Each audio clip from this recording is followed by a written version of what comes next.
भगवान श्री कृष्ण ने गीता में कहा है कि हर जीवात्मा में मेरा अंश है। जीवात्मा का मतलब होता है प्राणियों के शरीर के अंदर रहने वाली आत्मा।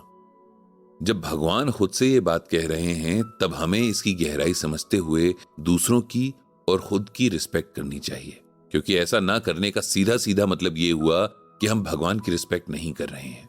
हम में से कितने लोग अपनी और दूसरों की रिस्पेक्ट करते हैं?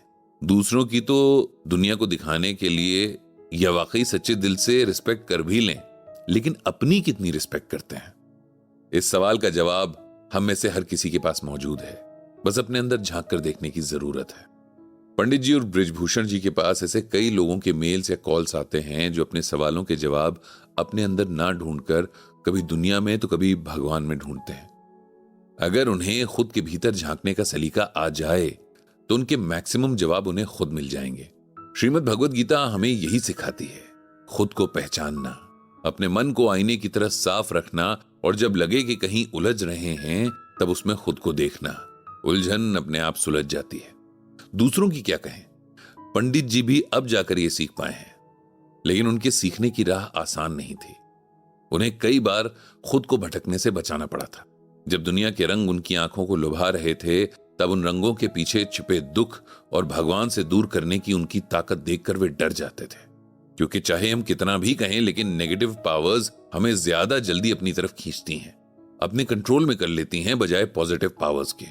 क्योंकि एक तरफ वो सब है जो हमारे सेंसेस को भटकाता है, दूसरी तरफ वो सब है जो हमें वापस अपने भगवान की तरफ लेकर जाता है।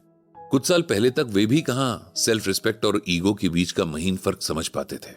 गीता ज्ञान ने उनके मन के आईने पर जमी अज्ञान की धूल ना साफ की होती तो जाने उनका क्या होता। यह वही होता जो शिवम का हुआ था। अब आप कहेंगे ये शिवम कौन है?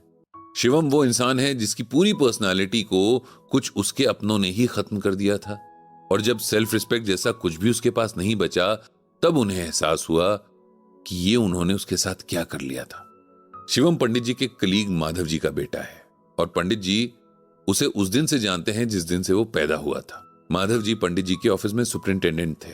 बहुत सिंपल से इंसान, जिनकी उनसे भी ज्यादा सिंपल फैमिली थी। फैमिली में माधव जी के अलावा उनके पेरेंट्स, उनकी वाइफ और 2 बच्चे शिवम और श्वेता थे। दोनों ही कॉलेज में थे। पंडित जी उस दिन को कैसे भूल सकते हैं जिस दिन माधव जी के बेटे शिवम का जन्म हुआ था। वो एक बेहद लंबा और परेशानियों वाला दिन था। उस दिन माधव जी की वाइफ के साथ बहुत कॉम्प्लिकेशंस हो गई थीं और उन्हें बचाने के लिए पंडित जी ने अपना ब्लड डोनेट किया था। उस दिन के बाद से माधव जी की वाइफ लता जी पंडित जी को अपना धर्म भाई मानने लगी थी। शिवम के लिए वो मामा थे और सरला जी मामी थी। अब जैसा कि अक्सर होता है, इस सिंपल सी दिखने वाली फैमिली की अपनी बहुत सारी कॉम्प्लिकेशंस थी। मतलब जैसा बाहर से दिखता था वैसा था नहीं। माधव के पिताजी बहुत डोमिनेटिंग थे।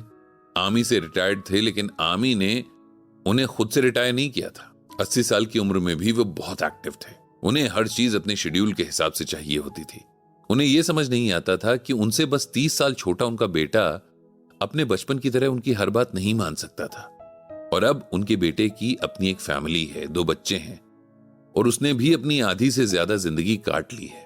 शिवम ने बचपन से देखा है कि कैसे उसके दादाजी, उसकी दादी और मम्मी पापा को हमेशा डांटते रहते थे। उसने ये भी देखा था कि कैसे घर के सब लोग बस सर झुकाकर चुपचाप मान लेते थे। इस बात ने उसके अंदर ये गलतफहमी भी भर दी थी कि शायद दादाजी हमेशा सही होते हैं और बाकी सब गलत, इसीलिए सब उनकी हर बात को सर झुकाकर मान लेते हैं। दादाजी ने शिवम और श्वेता की लाइफ को भी अपने हिसाब से चलाने की पूरी कोशिश की थी। बच्चे कब सोएंगे, कब जागेंगे, रोज क्या खाएंगे, कौन से स्कूल में पढ़ेंगे से लेकर किससे दोस्ती करेंगे और किससे नहीं, ये भी वही डिसाइड करते थे। श्वेता बड़ी थी और शिवम से बहुत अलग थी। उसने धीरे धीरे दादाजी के थोपे हुए रूल्स को कभी चोरी छिपे तो कभी खुलकर ब्रेक करना शुरू कर दिया था। दादाजी ने शुरू में तो उस पर तमाम जोर आजमाइश की, लेकिन फिर वो समझ गए कि वो उनकी बातें एक हद तक ही मानेगी, और इसीलिए उन्होंने अपना सारा फोकस शिवम पर लगा दिया, क्योंकि वो छोटा भी था और उसके अंदर इतना कॉन्फिडेंस भी नहीं था। दादाजी अपनी बात ना मानने पर उसे बहुत स्ट्रिक्टली पनिश भी करते थे, जिससे बचने के लिए उसने उनकी कई बातों पर सवाल करना ही छोड़ दिया था। पंडित जी और सरला जी का माधव जी के घर खूब आना जाना था। उन्हें इस घर का माहौल बहुत अजीब लगता था। ऊपर से सब नॉर्मल दिखते थे, पर अंदर से सब घुटे हुए थे। दोनों बच्चों के नेचर और पर्सनालिटी में भी बहुत फर्क नजर आता था। जहां श्वेता काफी कॉन्फिडेंट थी, वहीं शिवम हर वक्त डरा सहमा रहता था। उन्होंने माधव जी से इस बारे में कई बार बात भी की थी, लेकिन उन्होंने हंसकर बात टाल दी। एक दो बार सोशल गैदरिंग्स में उन्होंने माधव जी के पिता का डोमिनेटिंग नेचर और उस पर शिवम का डर जाना भी देखा था, लेकिन जब बच्चे के पिता को ही बात नहीं समझनी थी तो और कोई क्या कर सकता था। शिवम थोड़ा बड़ा हुआ तो माधव जी ने उसे पंडित जी के पड़ोस के घर में ट्यूशन पढ़ने भेजना शुरू कर दिया। जब पंडित जी को पता चला तो उन्होंने शिवम को घर बुलाया, बिठाकर समझाना शुरू किया कि अब उसे खुद को ग्रूम करना चाहिए। बड़ों की बात माननी सही है, लेकिन इसलिए नहीं कि हम उनसे डरते हैं, बल्कि इसलिए क्योंकि हम उनकी रिस्पेक्ट करते हैं। बहुत दिनों तक जब भी मौका मिलता था तब पंडित जी शिवम की काउंसलिंग करते रहे और उन्हें लग रहा था कि शिवम को दूसरों के बनाए रूल्स में जीना कंफर्टेबल लगने लगा है। उसे अब अपने ओपिनियंस जताने से, जो गलत लगे उसे गलत बताने से ज्यादा इजी जो बड़े कहें वो मान लेना लगता है।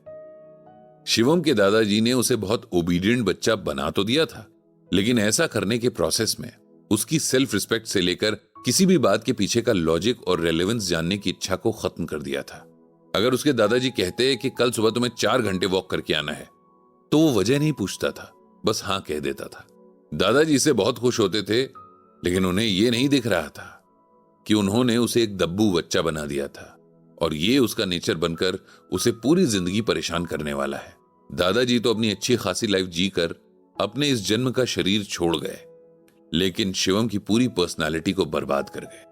पंडित जी हमेशा से यही मानते हैं कि बच्चों को जितना हो सके उनके शुरुआती सालों में कॉन्फिडेंट होना और दूसरों की रिस्पेक्ट करने के साथ साथ सेल्फ रिस्पेक्ट करना भी सिखाना चाहिए, क्योंकि ऐसा ना होने से वे अपनी पूरी जिंदगी ना तो अच्छे से कोई डिसीजन ले सकते हैं, ना खुलकर जी सकते हैं। उन्हें सवाल करना और जवाब ढूंढना भी सिखाना चाहिए, ताकि वे जो कुछ भी करें उसके पीछे की वजह और मोटिव उन्हें पता हो, उनका मन सेटिस्फाइड हो और तब वो उस काम को करें। और ऐसा करने से अपने आप उनका कॉन्फिडेंस भी बढ़ जाएगा। अपनी रिस्पेक्ट करने में हम उस परमात्मा की रिस्पेक्ट करते हैं जिन्होंने हमें बनाया है। पंडित जी और सरला जी ने बहुत कोशिश की, लेकिन वे शिवम के अंदर से उस डर को नहीं निकाल सके जो बचपन से उसे घुट्टी की तरह पिला दिया गया था। बाद में माधव जी ने भी पंडित जी और कुछ और लोगों के कहने पर शिवम की हेल्प करने की कोशिश की, लेकिन डर के जो बीज उसके मन में बचपन में बोए गए थे, उन्होंने अपनी जड़ें इतनी गहरी कर ली थीं कि अब उन्हें उखाड़ना मुश्किल था। शिवम के बारे में सोचते हुए पंडित जी को श्रीमद् भगवद गीता का यह श्लोक याद आ गया था। इंद्रियाणाम ही चरताम यन मनो अनुविधीयते तदस्य हरिति प्रज्ञाम वायुर्नावम इवाम भसी। यहां भगवान श्री कृष्ण अर्जुन को बता रहे हैं कि कैसे सेंसेस का हमारे मन पर कब्जा हो जाता है। अगर टाइम रहते ध्यान नहीं दिया गया तो इंसान का मन पूरी तरह इनके कंट्रोल में हो जाता है। इस श्लोक में भगवान कहते हैं कि जैसे पानी में चलने वाली नाव को हवा डगमगा देती है, उसके फिक्स रूट से कहीं और ही ले जाने की ताकत रखती है, वैसे ही इंसान का मन जिस एक इमोशन के साथ ज्यादा टाइम तक रहता है उसी के कंट्रोल में हो जाता है। इसीलिए कहा जाता है कि बच्चों के मन पर घर के माहौल का बहुत फर्क पड़ता है। अगर उन्हें हर वक्त डरा कर या स्ट्रेस में रखा जाए तो वे डरपोक ही बनेंगे।